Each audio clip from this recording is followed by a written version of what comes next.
Hello everyone, চলে আসলাম নতুন একটা ভিডিও নিয়ে। তো আজকে ছিল দিনটা 24শে জানুয়ারি। তো একটু লেট করে ভিডিওটা পোস্ট করলাম। আসলে মেয়েকে নিয়ে এডিট করতে একটু সমস্যা হয়, ওই জন্য এতটা লেট হলো। আর এই যে হচ্ছে আজকে আমার ব্রাইড সাজানো ছিল।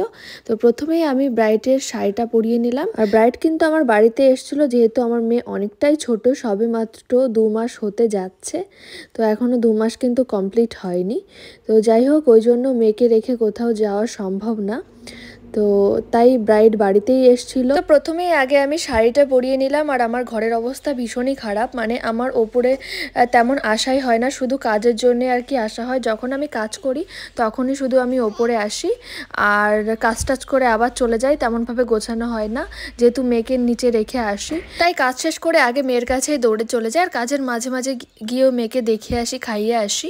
তো যাই হোক, আমার শাড়িটা তো পরানো হয়ে গেছে, এবার আমি মেকআপটা শুরু করব।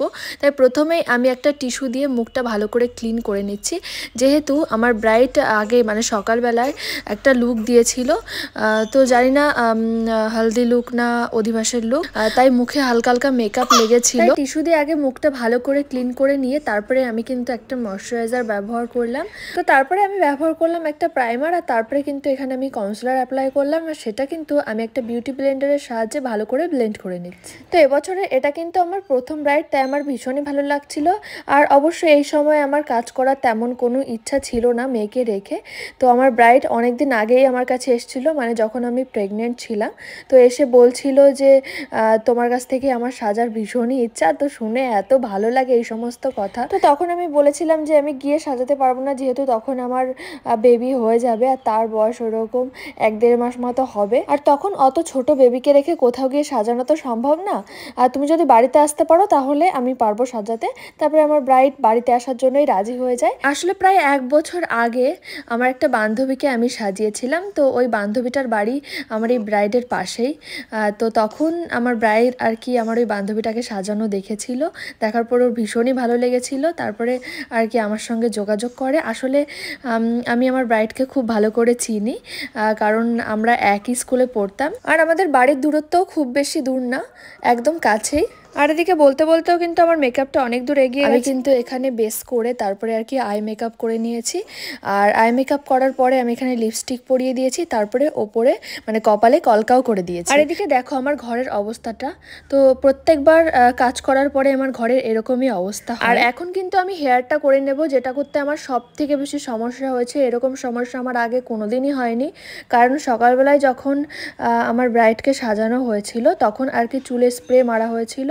তো স্প্রে দেওয়ার কারণে চুলটা কিন্তু একদম শক্ত হয়েছিল। তো যেই কারণে চুলটা আমি অন্যভাবে বাঁধতেই পারছিলাম না। তো অনেক কষ্ট করে আর কি চুলটা বাঁধা। তো যাই হোক, আমার ব্রাইড সাজানো হয়ে গেছে, আর আমার ব্রাইড কিন্তু তাড়াহুড়ো করে বাড়িতেও চলে গেছে। তারপরে আমার একটা পার্টি মেকআপ ছিল, আর একটা কিন্তু হেয়ার ছিল, মানে চুল বাঁধা। তো যাই হোক, ওইদিকে কিন্তু আমার পার্টি মেকআপটা হয়ে গেছে, আর এদিকে কিন্তু আমি চুলটা বাঁধছি।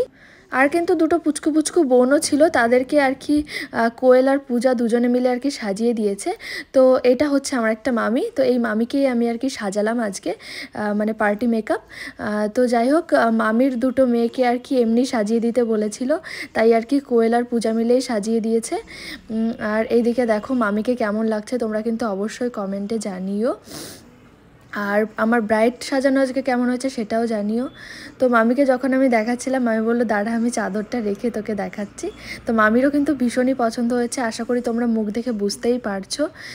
আর এই দিকে দেখো লাস্টে আমার ঘরের অবস্থা কেমন হয়েছে। আর ও যেরকম ছিল তার থেকে বেশি আর কি খারাপ হয়ে গেছে। তারপরে আর কি সাজানো হয়ে গেল, আর সবাই কিন্তু বাড়িতেও চলে এসছে। তারপরে কিন্তু আমি নিচে চলে আসলাম, আর কোয়েল কিন্তু আমার জন্য পাস্তা নিয়ে এসেছিলো। তাই নিচে এসেই আমি আগে প্রথমে খেতে বসে গেছি, কারণ আমার ভীষণ খিদে পেয়ে গেছিলো সাজাতে সাজাতে। আর এদিকে আমার বর কিন্তু আমার মেয়েকে নিয়ে কোলে করে ঘুরছে ঘর দিয়ে।